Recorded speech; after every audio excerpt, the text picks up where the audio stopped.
목표에 도전한다고 했습니다. 자동화 기술을 더욱 개선해 1분당 최대 발사수를 기존 6발에서 9발로 늘리고 승무원도 5명에서 3명으로 줄인다고 했습니다. 사거리는 장기적으로 100km까지 늘리는 것을 목표로 하는데 내년부터는 최초 자주포를 만든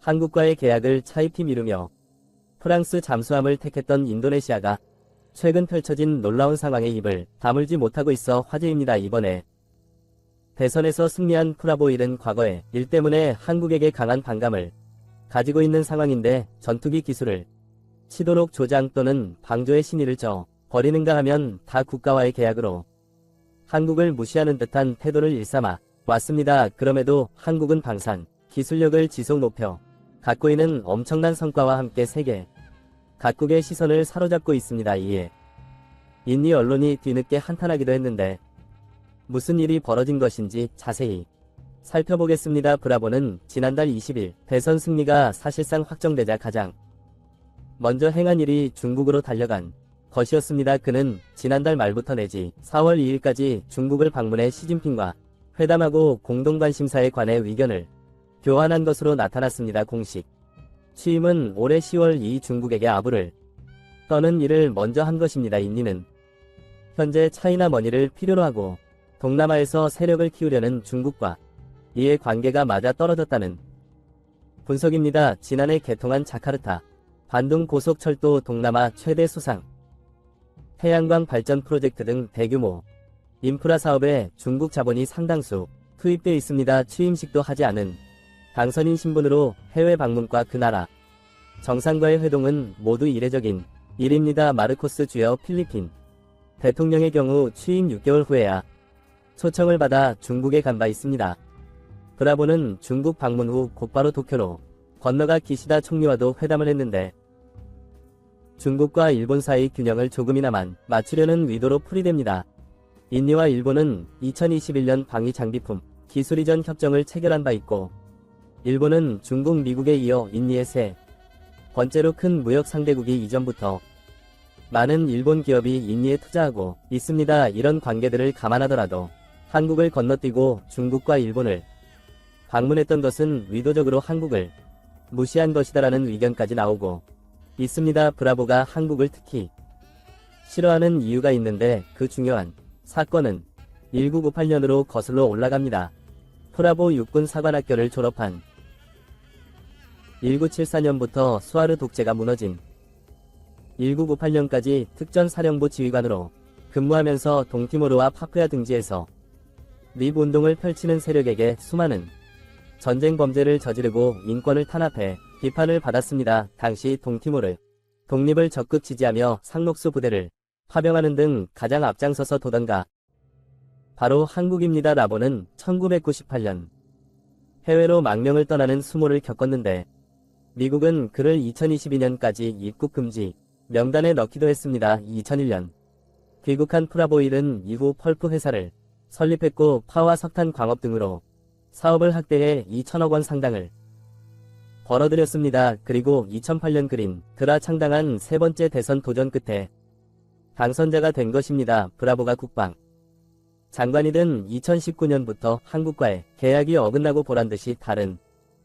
국가들과 계약을 하러 다녔으며 급기야 KF-21 기술 탈취 사건이 벌어지기도 했습니다. 그리고 이번에 중국과 일본을 방문하는 사이 프랑스의 잠수함 2척 주문을 넣었습니다. 디젤 전기식 잠수함으로 기술 이전 등을 통해 인니 국영 조선 소피 2에서 건조될 예정입니다. 2021년 프랑스와 인니가 체결한 국방협력 사업 중 하나로 당시 라팔 전투기 42대 잠수함 2척 구매에 합의한 바 있는데 그것이 본격 실행되며 한국과의 협력은 더욱 멀어지게 됐습니다. 인니는 총 12척의 잠수를 도입한다는 방침에 따라 1차 사업으로 2011년 대우조선 해양과 잠수함 3척 계약을 진행한 바 있습니다. 내지 이번함은 한국에서 건조에 인도했으며 스은 인니 조선소에서 기술 이전 방식으로 조립했습니다. 이후 2차 사업으로 2019년 3척을 추가로 주문했지만 아직 계약금도 내지 않아 미발표 상태입니다. 인니 언론은 프랑스와의 잠수함 계약으로 최고의 기술을 받게 됐다는 보도를 쏟아내고 있습니다. 한국 장보 고급과 달리 더 많은 기술이 이전되고 품질 면에서도 차이가 난다는 것입니다. 특히 리튬이온 배터리가 적용되는 점을 강조하고 있습니다.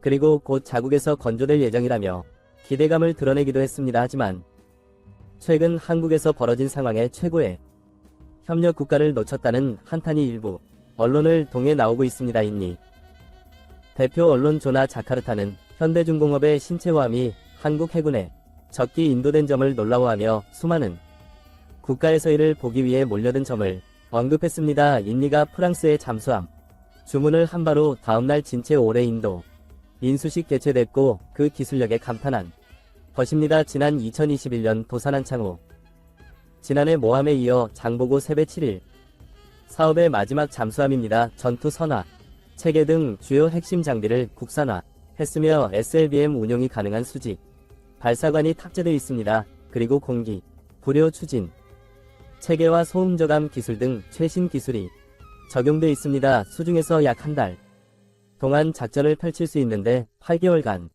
전력화 훈련을 통해 올해 말 실전 배치될 예정입니다. 독일 기술과 자재에 의존해왔던 이전과 달리 주요 부품 국산 마요를 76% 끌어올린 것도 찬사를 받았습니다. 이번에 국내 연구진은 잠수함이나 발사체 외관 등 늦게 100mm 이상 강철판을 용접할 수 있는 시스템까지 개발해냈습니다.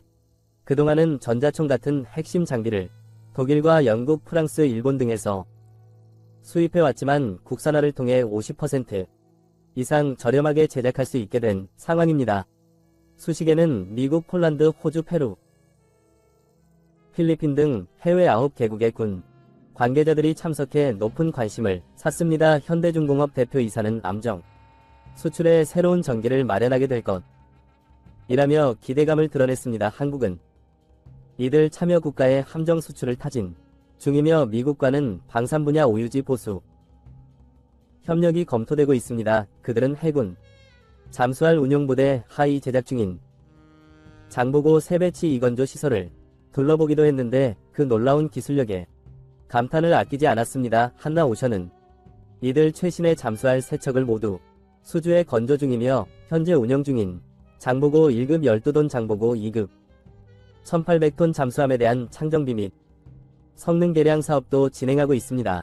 특히 장보고 세배치 이능 공기 불효 추진 체계 에임 리튬 미온 배터리를 동시에 탑재해 현존하는 디젤 잠수할 중 최고의 자망 지속 능력을 자랑합니다. 납축 전지를 리튬 전지로 대체하면 자망 시간이 1.6배나 증가하고 최대 속력을 낼 수 있는 시간도 3배나 늘어납니다. 폴란드는 잠수함 내지 세척 도입을 추진 중이며 캐나다의 경우 잠수할 12척 발주를 예고하고 있습니다. 이들 국가에는 장보고 배치 2위 조형이 수출될 전망입니다. 한나오션은 지난해 캐나다 현지 4개 기업과 잠수함 사업 관련 유를 체결하기도 했습니다. 경쟁자는 미쓰비시와 가와사키 중공업 등 일본 기업으로 최신식 타입의 2급 잠수를 제안하고 있습니다. 일본도 리튬이온 전지를 활용 중으로 2029년까지 매년 한 척씩 잠수함을 교체할 계획입니다. 그런데 일본 무기는 각종 오류로 관심받긴 데다가 평화헌법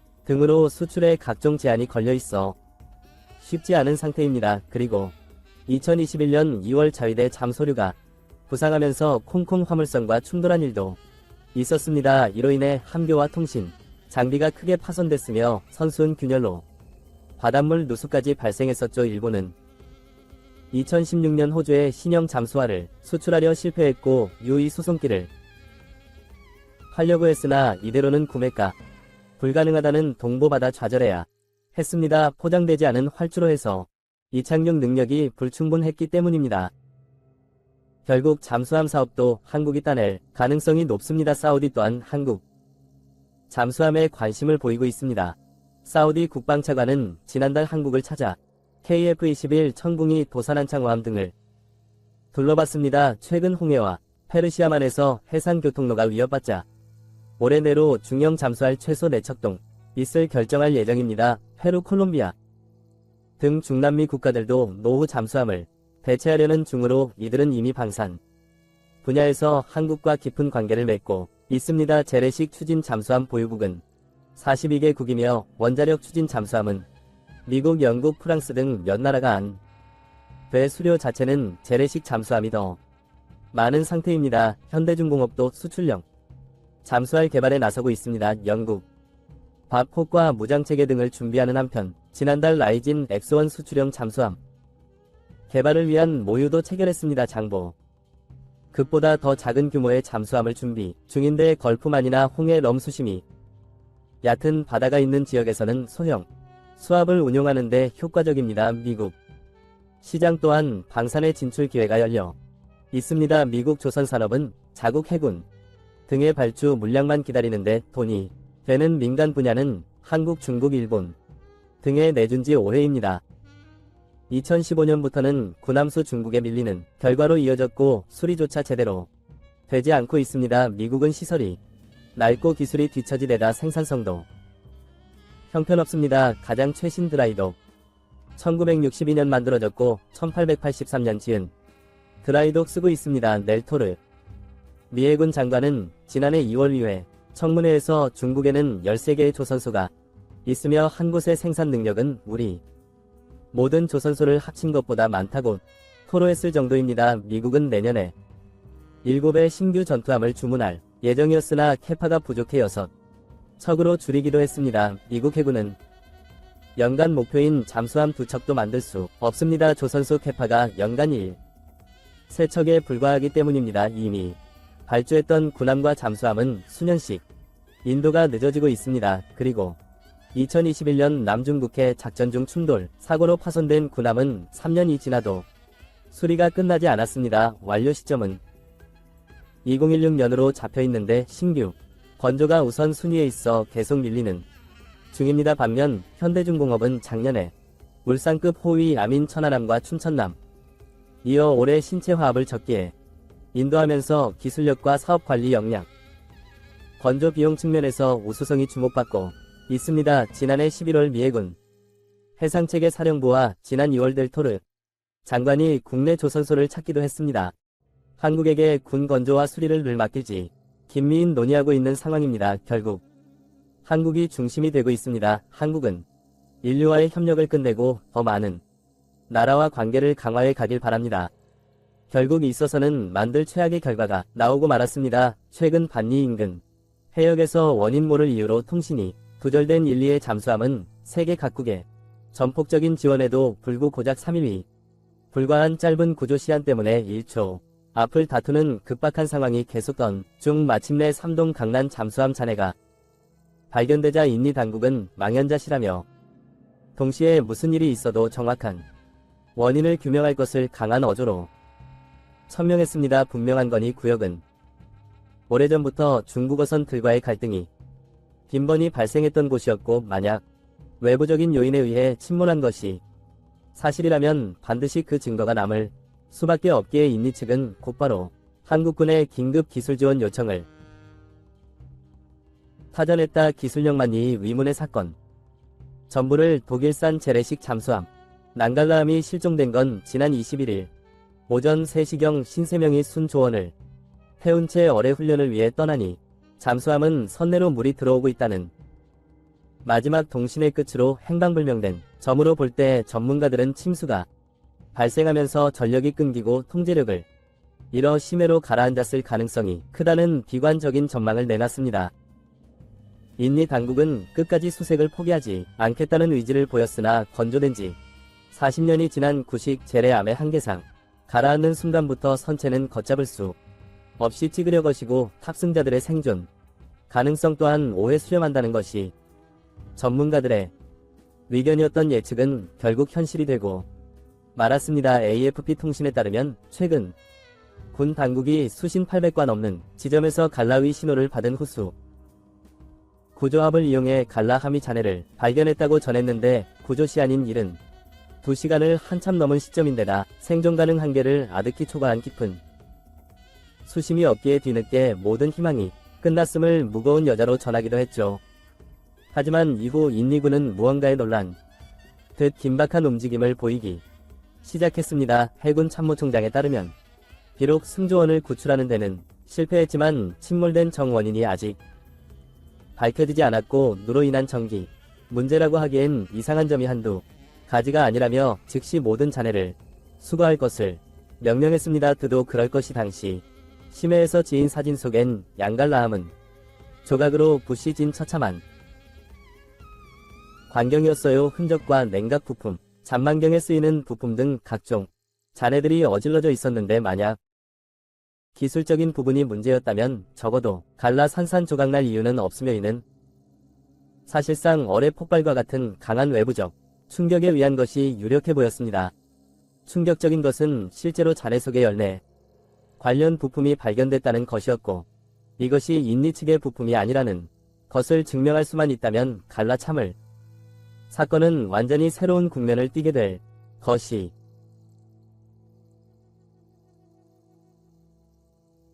자명에 따위 외국 잠수함에 위해됐다는 뉴스로 떠들썩해지면서 등 SNS에는 지난 주말부터 양갈라함이 침몰한 것은 발리 위협에서 인도네시아 군의 훈련을 지켜보던 프랑스 핵점포 때문이라는 유언 비어가 퍼졌는데 처음 격침을 제기한 트위터에는 독일 정보기관에서 발췌한 소식이라 적혀 있었지만 이는 전혀 사실이 아니고 아무런 근거 또한 없음을 현지 매체들은 전했습니다.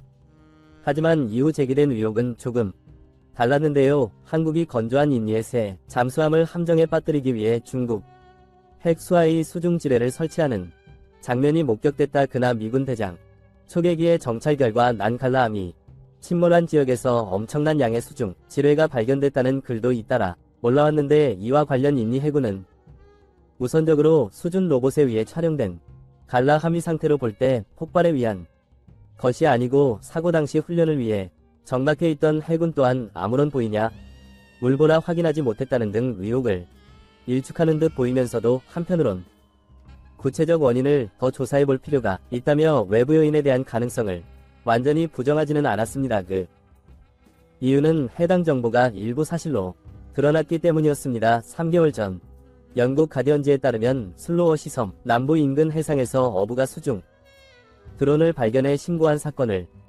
보도했는데 당 수중 드론이 발견된 지점은 중국과의 외교적 갈등이 심화됐다. 호주 북단으로 향하는 전략적 해상 경로였다. 대략 2m 날개폭 50cm 아는 구조상으로 볼 때 군사 전문가들은 이를 중국 해군의 신무연 수정과 매우 유사하다는 의견을 밝혔습니다. 중국의 시임 수중 드론은 해수 온도와 염도, 산소농도 해류 정보를 수집해 실시간 전송하는 것으로 알려졌는데 군사 전문 매체에 따르면 드론이 전송하는 정보는 바닷속을 더 잘 알수록 잠수함을 더 잘 숨길 수 있는 이점 때문에 운용에 특히 귀중한 정보이며 정황상 중국 해군이 수중 드론을 인도네시아 영해에 들여보내 잠수함 항로를 만드는 정보를 수집했을 가능성이 높다고 말했습니다. 참고로 이번 중국산 수중 드론의 발견이 처음이 아닌 무리 세 번째라는 점에서 중국은 이미 무기가 탑재된 무인 반잠 수정을 인도네시아 영해에 보냈을 가능성이 매우 높으며 무인 반잠 수정은 유인잠 수정보다 더 위험하다는 의견에 따라 전문가들은 인도네시아 측이 당장 불법 수중 연구를 규제하는 절차를 만들고 더불어 수중 감시 체계와 무인 반잠 수정에 공격을 무력화할 수 있는 시스템을 갖춰야 한다고 조언하기도 했죠.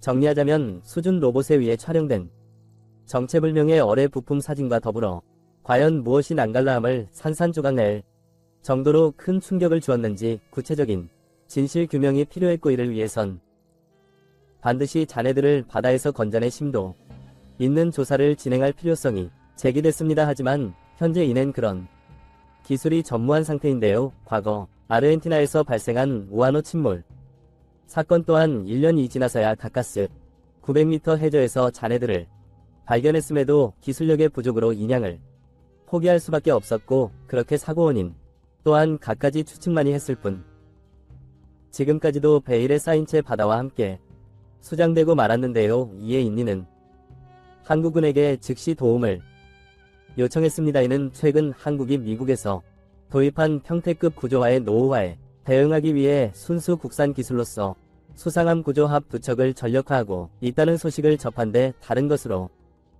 특히 통영 구조함은 침몰한 선박, 항공기 인양 고장 등으로 해상에서 자체 기동이 불가능한 합정예, 그리고 잠수사의 수중 탐색 및 구조활동 지원 등의 임무를 수행하기 위한 인양용 권양기와 수중 무인 탐사기를 갖추는 등 해양 첨단 기술에 종합체 불리고 있습니다. UH-60 헬기 1기가 체함 가능한 비행갑판을 설치하여 항공 탐색과 동시에 인양, 작전 시 파도와 조류 바람의 영향으로부터 함정의 위치를 자동으로 보정해주는 자동화의 유지 장치를 채택하여 안정적으로 임무를 수행할 수 있도 유압 권양기를 이용하여 직접 인양 시 500톤에 달하는 물체를 자력으로 인양할 수 있으며 최대 운용 심도 3000에서 활동 가능한 수정 무인 탐사기지 장착하고 있기에 이는 인리 측이 엄두도 내지 못하고 있는 갈라 인양 작업의 정군 만마의 역할을 수행할 수 있습니다. 한국 해군 또한 안 그래도 실전 배치된 이후 이렇다 할 활용 기회가 없었기에 주로 해양, 폐기물 수거나 어망 제거 등 구조와 동떨어진 대민 지원 업무에 주로 투입시켰고 16억짜리 쓰레기 수거함이라는 명만 얻는 등 크게 악화된 여론을 잠재울 수 있는 기회라는 점에서 인리 지원에 대해 긍정적으로 검토 중임을 밝히기도 했죠. 한편 인리 측은 사건 직후 중국의 무인 반잠 수정에 대한 공격을 무력화할 수 있는 방안으로 남중국해 인근의 한국산 잠수함을 전면 배치할 뜻을 밝혔습니다. 인리 해군 하디 사령관은 한국산 잠수할인 알로 고르는 과학기술의 발전상을 미래 세대에 보여주는 종가이자 인도네시아와 한국의 전략적 협력에서 비롯된 최고의 작품이라고 치켜세웠고 북부 라투나 해와 남중국 해 등 취약지 말려진 국경에서 인도네시아 해양 주권의 마지막 포르를 알루고로함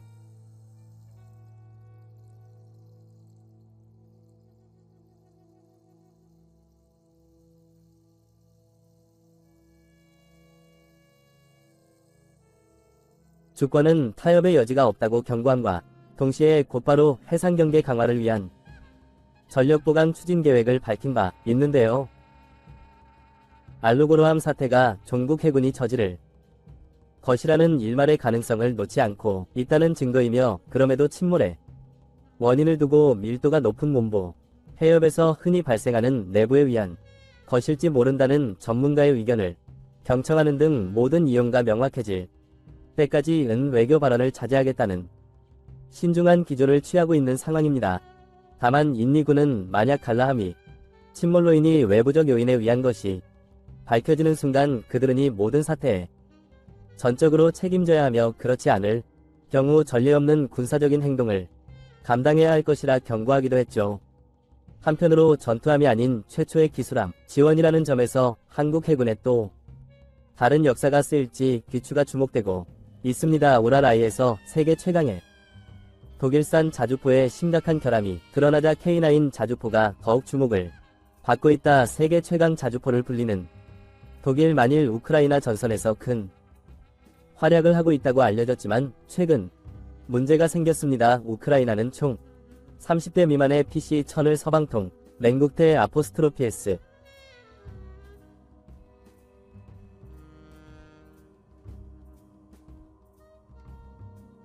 이내 점상 성능을 발휘하지 못한다는 것입니다. 독일은 우크라이나군이 너무 과도하게 사용했고 운용 미숙으로 이런 일이 벌어졌다고 하지만 일부 PG 천자주포에서 사격 통제 시스템에 오류 메시지가 나타나고 있다고 했습니다. 사실상 천은 가장 현대적인 자주포를 불렸지만 미국이나 프랑스의 자주포에 비해 실제 전투에 많이 참여하지 않았다고 했습니다. 근데 실제로 PC 천자주포를 전장에서 써보니 포탄이 발사수 높은 수준의 화재 가능성이 있는 것으로 알려졌습니다. 실전에서 이름 쓰면서 문제점이 드러났다고 했는데 높은 고각으로 사격하는 경우 장전된 포탄이 중력으로 약간 내려오면서 약실 용적이 정상보다 줄어고 그 상태에서 격발하는 높은 압력을 만들어내서 비정상적인 마모를 일으킨다는 것입니다. 결국 많이 써서 문제가 되는 게 아니라 이러한 결함 때문에 고장이 나고 있다고 파악되고 있습니다. 그동안 가장 역한 하다고 믿었던 시천 자주포가 전장에서 쉽게 고장이 나거나 정확도가 떨어진다는 말을 하고 있는데 이런 가운데 지금 한국 K9 자주포의 차체를 쓰는 크랩 자주포에 우크라이나 군이 큰 희망을 걸고 있다는 말이 나오고 있습니다. 노한 K9 자주포가 더욱더 주목을 받고 있습니다. 우크라이나 언론은 도네츠크 지역 바무트 마을 근처에서 우크라이나 26 포병여단 병사들에 의해 파괴되었다고 보도했습니다. 폴란드 매체 WP 태춘 폴란드군을 위해 개발된 155mm AHS 자주포가 러시아군의 가장 강력한 박격포를 파괴했다고 보도했습니다. ES4 출판은 핵미사일을 발사할 수 있는 능력을 가진 최전선에서 가장 강력한 무기라고 했습니다. 그런데 ES4 출판에 큰 포탄을 장착하면서 분당 한 발밖에 발사할 수 없고 반동이 심하며 전투 위치를 떠나는데 오랜 시간이 걸려 적의 공격에 취약해졌다 했습니다. 그래 결국 판은 크랩 자주포의 표적이 되었다는 것입니다. 크랩 자주포는 K9 자주포의 차체를 쓰면서 발사하는 동안 눈에 띄게 반동과 소음이 적어졌고 무엇보다 정확도가 높아지면서 러시아의 자주포가 당해내지 못하고 있습니다. 지난 4월에도 우크라이나 총참모부는 크랩 자주포의 영상을 올리며 그 자체 추진 포병 시스템은 조준 속도와 사거리 모두에서 훌륭하다고 극찬했습니다. 또한 지난 5월에도 크랩 자주포가 바무트 근처의 러시아 박격 포진지를 초토화시키는 영상을 공개하기도 했습니다. 폴란드 매체의 디펜스 24는 이랩 자주포가네츠크 전투에 투입되어 상황을 완전히 바꾸고 방어를 만점키면서 게임 체인저가 되었다고 했습니다. 실제로 크랩 자주포로 인해서 우크라이나 군이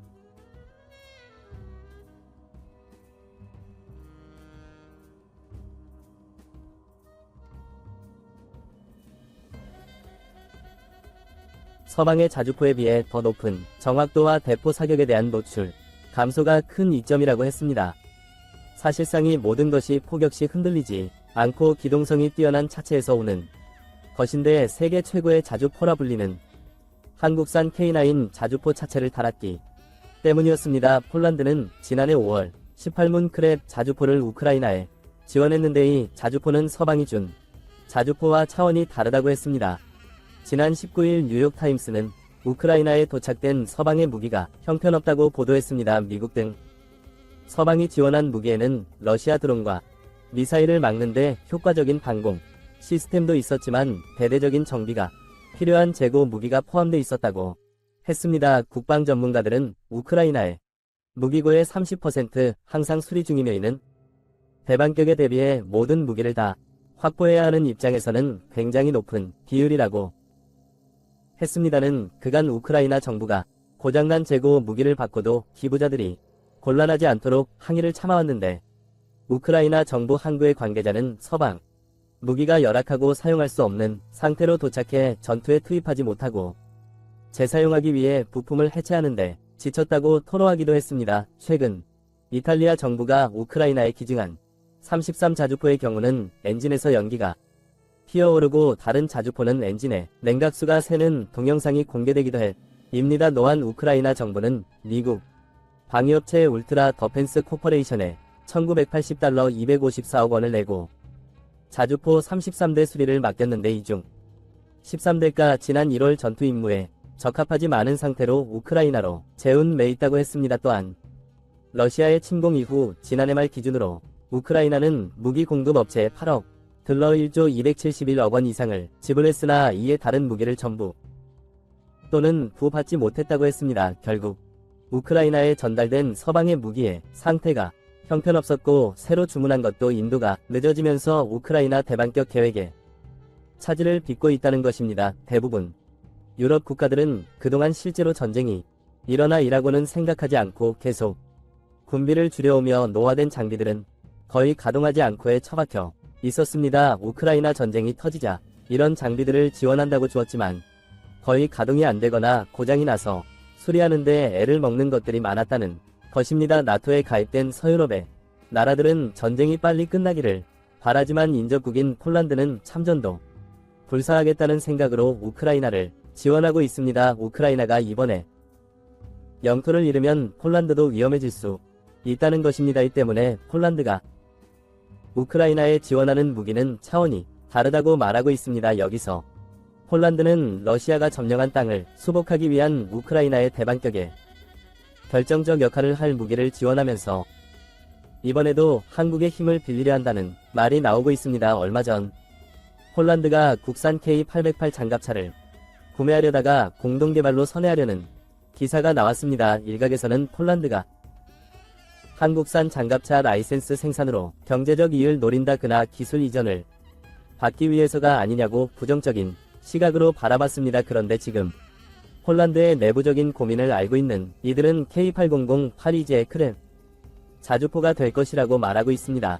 크랩 자주포는 세계 최고라고 꼽히는 K9 자주포의 차체 영국산 포탑을 달아서 우크라이나 전장에 가서 활약하고 있습니다. 이는 살상무기 지원을 하지 않겠다는 한국 정부의 부담을 줄여주면서 사실상 한국산 무기가 폴란드를 통해서 우크라이나에 가게 된 것입니다. 폴란드는 한국에서 구입한 무기는 우크라이나에 직접 보내지 못하지만 한국산 기술이 접합되어 자국에서 생산된 무기는 한국이 허용한다는 것을 알았습니다. 한국이 폴란드에 수출하는 K808 장갑 차에는 이탈리아산 센터로 105mm 포탑을 달아주기로 했는데 폴란드는 이 작업을 직접 자국에서 하겠다는 것입니다. 진규 공동연구라는 명칭을 붙였지만 크랩 자중포처럼 포탑을 붙여서 K808이 놀라운 능력을 쓰겠다는 것으로 폴란드 지금 포탑을 단 K808을 우크라이나 전장에 보낼 것이라고 예측하고 있습니다. 지금 우크라이나가 러시아의 강력한 방어선을 뚫기 위해서는 포병 전력과 전차와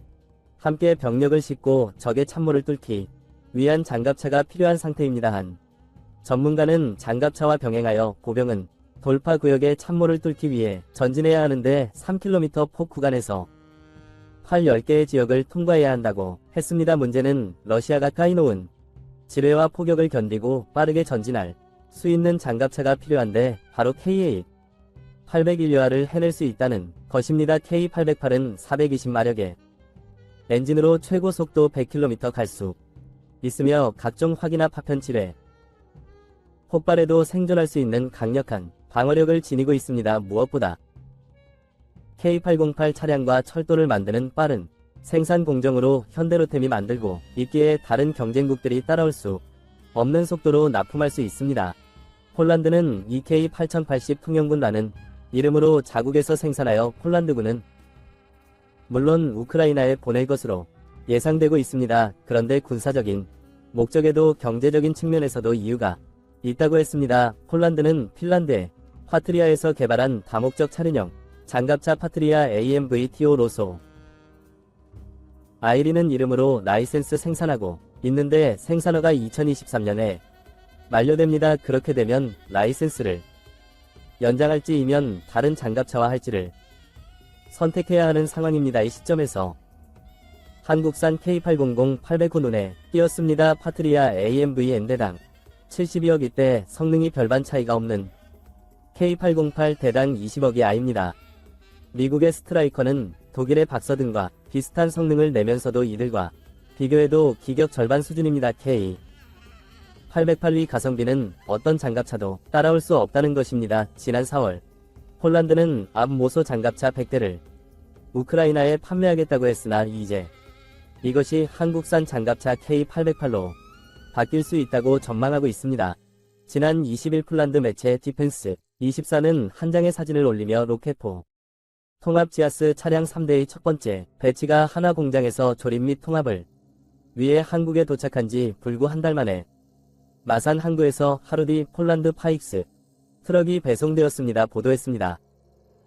K239 천무 미사일 발사대가 통합하는 과정이 완료되었다면 이제 이것이 폴란드에 돌아가 토파 시스템과 통합될 것이라는 것입니다. 이 매체는 발사대 자체 외에도 80m 290km 거리에서 표적과 교전할 수 있는 239mm 및 600mm 구경 미사일도 인도될 예정이라고 전했습니다. 이렇게 폴란드는 한국 기술이 들어간 폴란드산 무기로 우크라이나를 지원하는데 러시아의 입장에서 보면 수처럼 보이지만 폴란드와 우크라이나의 입장에서는 당장 한국의 훌륭한 기술을 사용할 수 있는 묘수가 되고 있습니다. 폴란드는 우크라이나가 밀리면 참전할 것이라고 말하고 있는데 한국산 무기들을 빠르게 도입하는 것을 넘어서 당장 우크라이나에 보낼 수 있는 무기까지 한국의 기술을 빌려서 만들어내고 있습니다. 우리는 10년 후에 폴란드 군수공장에서 폴란드 육군에 공급될 군비에 관심이 없다. 우리는 가능한 한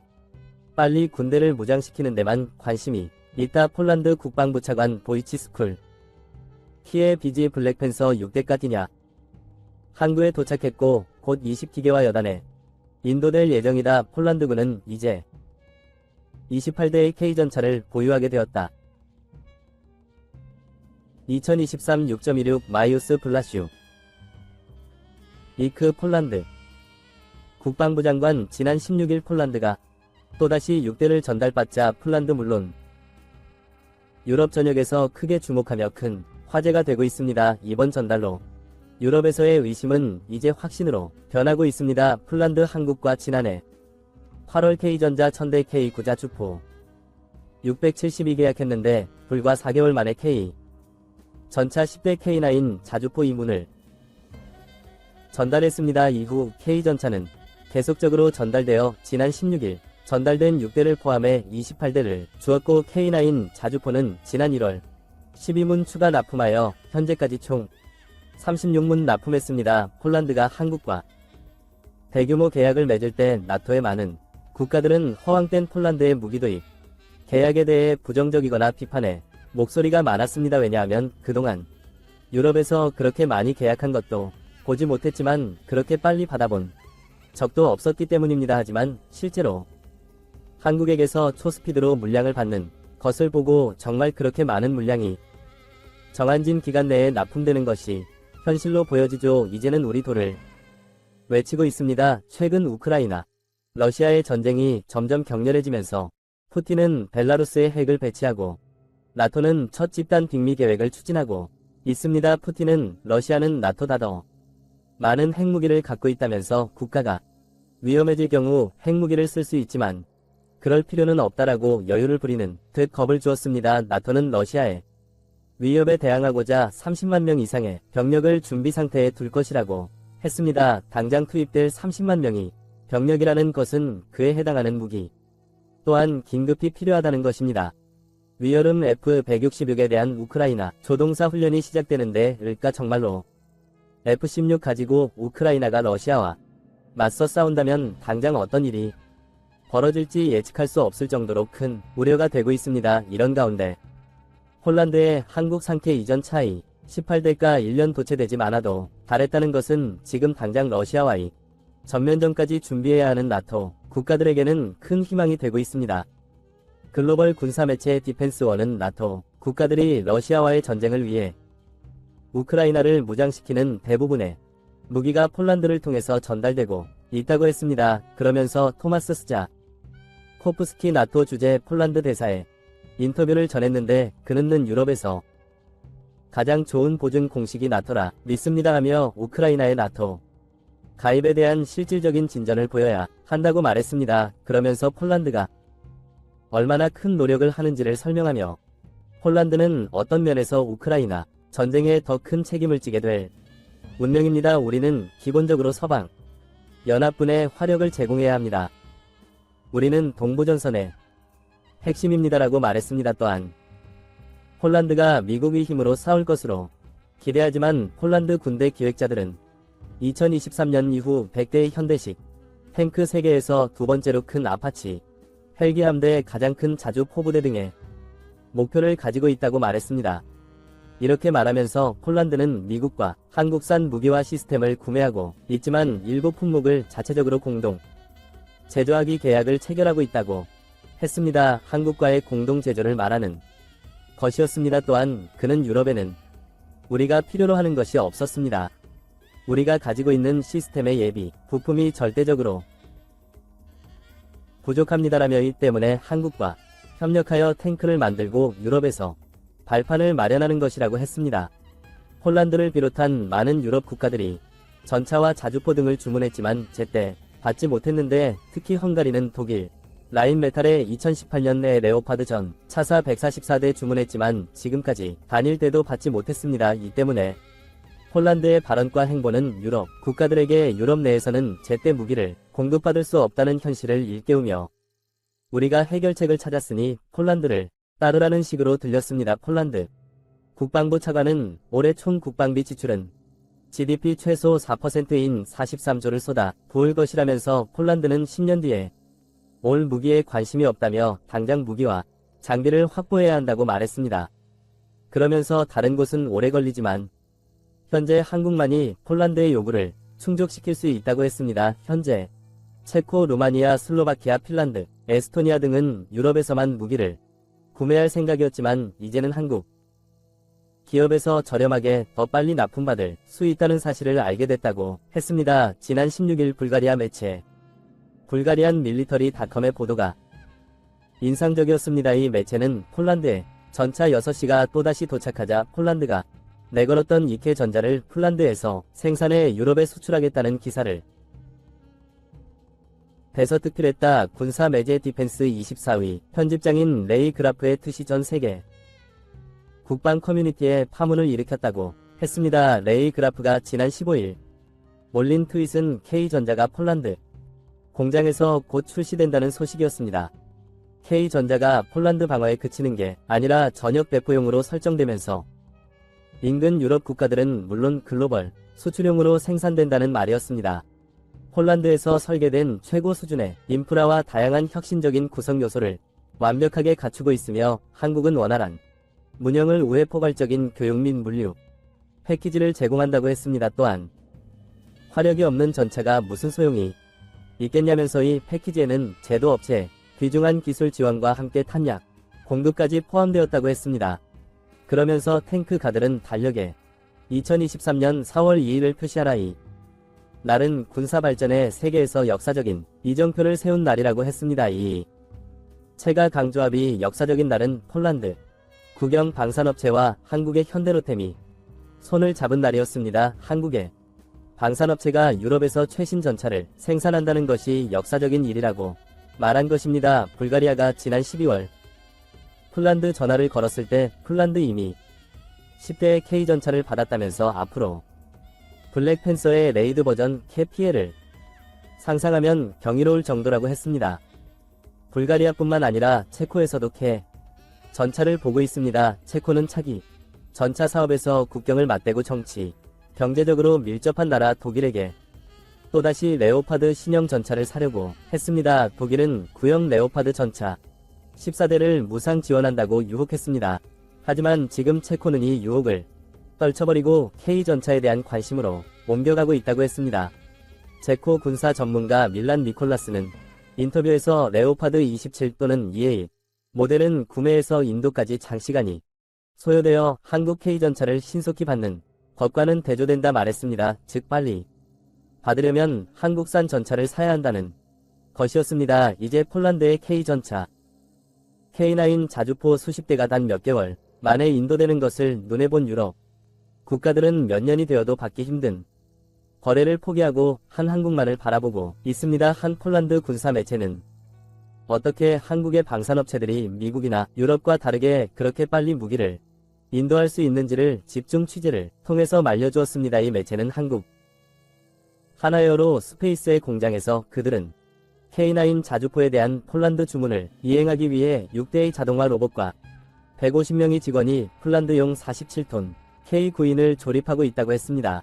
노안 계약을 제 시간에 이행하기 위해 제조업체는 고용을 10명 늘릴 계획까지 보도했습니다. 이 매체는 폴란드 자포 생산에 관한 루스 자료 중 하나에서 한국 공장에서 로봇이 작업의 약 70% 수행한다는 것을 알게 되었다며 K9 용접 작업은 생산성 향상의 핵심이라고 했습니다. 그들은 하루 평균 8시간을 운영하지만 필요한 경우 24시간 운영할 수 있다며 또한 한국 생산 담당자는 생산 라인을 증설할 계획이라고 했습니다. 한국은 노동자 1만 명당 로봇대 수를 뜻하는 로봇 밀도에서 세계 1위 국가입니다. 한국의 로봇 밀도는 1000대로 세계 평균의 7배가 넘고 중국과 싱가포르를 제치고 2년째 압도적인 1위를 차지하고 있습니다. 공장에서 로봇을 가장 많이 효율적으로 사용하는 국가가 바로 한국이라는 것입니다. 세계 최고의 방산업체 록히드 마틴 관계자들도 KF-21을 만드는 한국의 공장을 찾아와 한국이 만든 세계 최고 수준의 대형 로봇 드릴링 시스템과 자동화 장비의 놀라움을 금치 못했다고 했습니다. 전 세계 전투기 업계에 최고라 불리는 록히드 마틴도 이러한 조립시설이 없었습니다. 전투기 날개에 뚫어야 할 구멍이 17,000여 개인데 한국에서는 로봇과 자동화로 이러한 정교한 작업을 빠른 시간 내에 해낸다고 했습니다. 가뜩이나 쉬지 않고 빠르게 일하는 한국의 공장은 이제는 로봇까지 총통원에 쓰는 시간 찍어내는 놀라운 생산력을 보여주고 있습니다.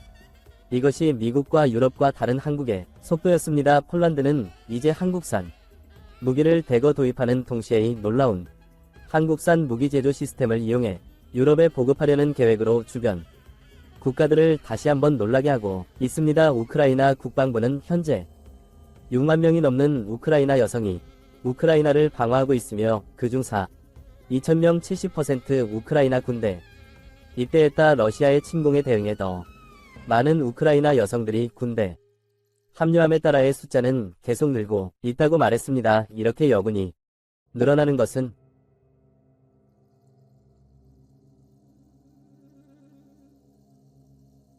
우크라이나뿐이었는데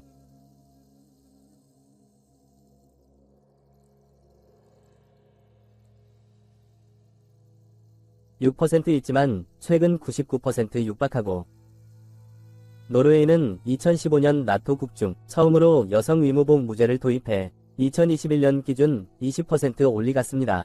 과거 소련에게 침공당했던 핀란드는 75년 동안 중립을 유지해왔으나 최근 나토에 전격 가입하면서 러시아에 가장 큰 반발을 사고 있습니다. 핀란드가 나토에 가입한 것만으로도 이번 전쟁은 러시아의 패배라고 말하고 있습니다. 핀란드는 러시아와 130km 달하는 국경을 맞대 국가로 러시아는 나토의 동진을 기위해 우크라이나 침공 감행했지만 결국 핀란드를 나토에 합류시키면서 나토와 맞대 국경을 2배로 늘렸습니다. 그동안 핀란드는 과거 러시아에게 침공당한 뼈 아픈 역사를 기억하며 중립국이 군사력 증강에 힘써왔고 동원령으로 100만 명을 총검으로 무장시킬 수 있다고 했습니다.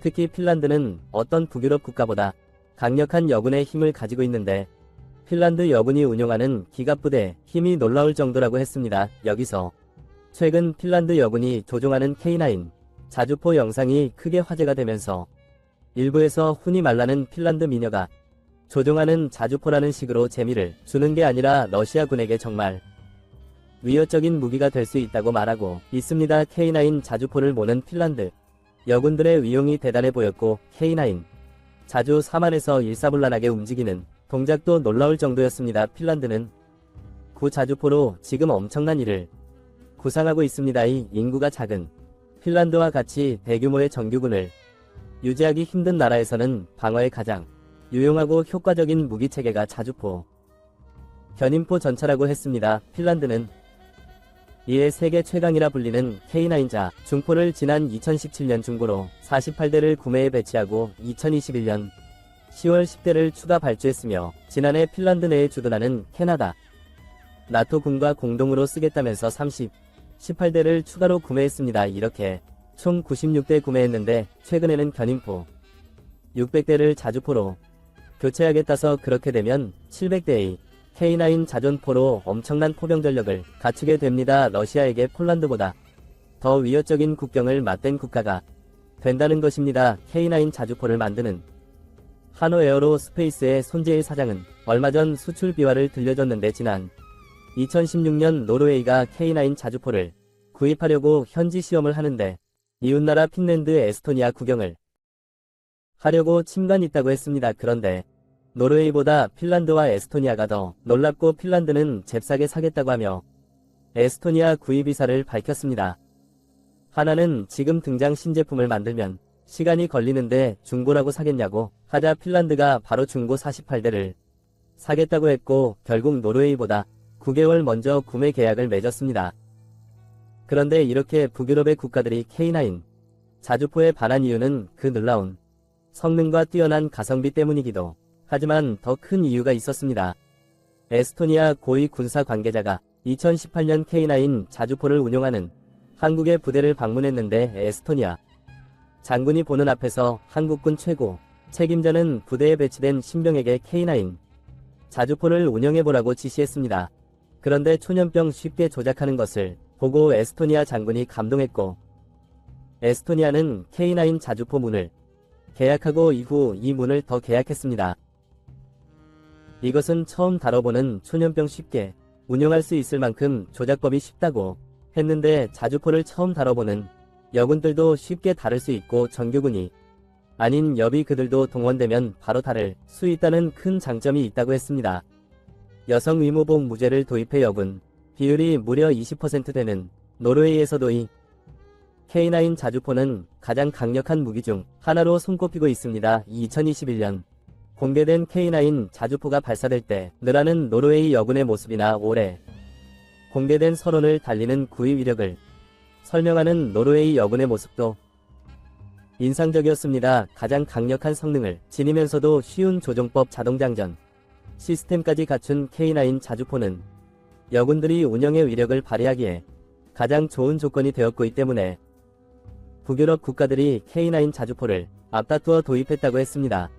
상대적으로 K9 자주포와 경쟁하는 독일 B-2000은 조정법을 위했는데 6개월 이상 걸리고 유지보수도 어려워서 이들 국가가 K9 자주포를 선호하는 이유라고도 했습니다. 그런데 이들 나라에게 한국은 운용하기 편한 무기만 전달해 준 것이 아니라 한국에 여군이 직접 운용하는 장면까지 보여주었습니다. 지난 3월 육군 제7호 병여 단의 K9A1 자주포 사격 훈련에서 놀라운 장면이 목격되었습니다. 아시아에서 가장 강력한 군단 화력을 보유한 7군단은 북진선봉이라는 상징 명칭을 갖고 있는데 유사시 아군 전방부대가 북한군의 남침을 저지하면 비어 7군단은 적을 격하며 북진해가는 부대입니다. 77군단은 동아시아 최강 전력으로 중국 기동군단 북해랑만 먹을 정도로 엄청난 화력을 가지고 있는데 중국에서 한국의 군단을 막으려면 핵이 없다는 말까지 하고 있습니다. 그런데 7군단의 7포병여단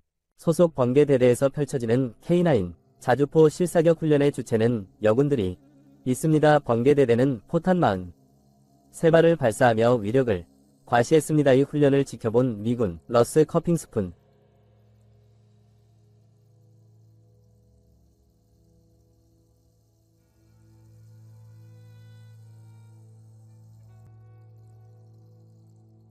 가장 위협적인 동맹이라고 말했습니다. 이날 사격훈련을 한 번 개대대에는 최초의 여군 전포대장인 김유림 중위가 있었고 탄약 부사관 손세정 중사 직접 자주포를 운용하는 김민수 하사 등 여군들이 훈련을 이끌었습니다. 이뿐만 아니라 전차 부대에서도 강인한 한국의 여군들이 활약하고 있는데 지난해 말 육군 최초 여군 전차 중대장이 된 윤채대위가 화제가 되었습니다. 지난 2020년에는 K 전차를 는 한국의 여군 전차 소대장 사진이 트위터에 올라가자 여기에 해외 네티즌들은 엄청나다라고 감탄했습니다. 그러면서 각국의 여군들의 모습을 보여주며 비교했는데 그 중에도 일본군의 사진은 전혀 달랐습니다. 강인한 카리스마가 풍기느니 한국의 여자 소대장은 다른 나라 여군들 대비되어 보였습니다. 이렇게 한국은 K 9인자 주포 K전만을 판매하는 것이 아니라 이제는 이를 직접 운용하는 여군의 술과 경험까지도 전해줄 수 있다고 했습니다. 스톡홀름 국제평화 연구소의 이프리 자료에 따르면 K9 자주포는 2일 내지 2017년 세계 자주포 수출 시장 점유율 48% 차지하며 압도적인 1위임을 입증했습니다. 2023년 현재 점유율은 이미 절반을 넘은 52%가량이며 지금까지 재결은 계약 물량이 원활하게 수출되면서 이율은 70% 육박할 전망입니다. 앞으로 개발할 예정인 K9A-N 선진국 거대 방산기업 조작 뛰어넘기 어려운 목표에 도전한다고 했습니다. 자동화 기술을 더욱 개선해 1분당 최대 발사수를 기존 6발에서 9발로 늘리고 승무원도 5명에서 3명으로 줄인다고 했습니다. 사거리는 장기적으로 100km 아지 늘리는 것을 목표로 하는데 내년부터는 최초 자주포를 만든 본산지 영국의 노후 자주포 대체 사업까지 노리고 있습니다. 한국은 지금 당장 필요한 무기를 공급하는 것을 넘어 미래의 주역이 될 수 있는 무기까지 만들고 있습니다. 우리는 한국에 대출이 없다. 폴란드 르제 코프스 재무장관 폴란드 내에서 한국의 무기를 사기 위해서 24조 원으로 대출받았다는 말이 나오자 폴란드 재무장관이 폴란드 대출을 받은 적이 없다고 말했습니다. 또한 마리우스 보아 슈차크 국방 장관도 한국에서 차관으로 자금을 조달할 것이라고 말한 적이 없다고 했습니다. 폴란드가 한국과 무기 계약을 할 때 엄청난 대출을 받을 것이라는 폴란드 내 보도와 국내 일부 보도가 전혀 사실이 아니라는 것을 천명한 것입니다. 지난 19일 폴란드 르제츠 코프스 장관은 러시아의 우크라이나 공격과 관련하여 폴란드 정제가 직면한 도전이라는 제목의 포럼의 패널로 참석했습니다. 폴란드가 한국에서 군사 장비 구매를 위해 대출을 받아야 한다는 청중의 질문에 장관은 폴란드가 그러한 대출을 받은 적 없다라고 답했습니다. 이것은 총리의 마지막 방안 이후 발생한 일종의 언론 혼란이라고 말하며 한국에는 대출이 없다고 그녀는 답했습니다. 폴란드는 그동안 어떤 무기 도입보다 한국 무기의 도입을 가장 시급한 중요한 과제로 보고서 한국에게는 대출 없이 무기 도입을 진행해왔습니다. 한국이 폴란드에 수출한 무기류 수출액이 지난해부터 지난 4월까지 7억 5,200만 달러, 9,600억 이르는 것으로 씁니다. 지난해 무기 수출로 폴란드는 우리나라의 5대 무역 흑자국이 되었습니다. 폴란드는 전차 대금만 벌써 6천억 원을 입금했고 지난해 FA 59매 비해 30% 1조 2천억 원을 수출 계약을 맺은 지 단 2달 만에 이례적으로 한국에 지급했습니다. 폴란드는 KF-21분 담금 8천억 원을 5년이 넘어도 안 내고 있는 인도네시아와 전혀 다르다는 것을 보여주고 있습니다. 폴란드는 이미 올해 국방비를 GDP 대비 4% 아지 끌어올려 나토국 중 가장 높은 수준으로 상향시키고 했습니다. 나토 회원국들은 2024년까지 GDP 대비 2% 아지 올리겠다는 목표를 세웠지만 폴란드는 영일의 2배가 넘는 4% 아지 올리겠다고 한 것입니다. 이렇게 폴란드가 국방비 예산을 올리는 이유 중 가장 큰 이유는 한국으로부터 무기 도입을 하기 위한 것으로 알려져 있습니다. 즉 폴란드는 구빙 예산을 늘려 한국의 무기를 대출이 아닌 현금으로 사겠다는 것입니다. 폴란드는 한국 무기를 도입하는데 진심을 보여주며 이를 통해 폴란드를 단단히 무장에 익히고 유럽 국가들의 무장 강화에 논리운 힘을 전해주겠다고 말하고 있습니다. 한국은 지난 16일 폴린의 K전차 6대를 전달했는데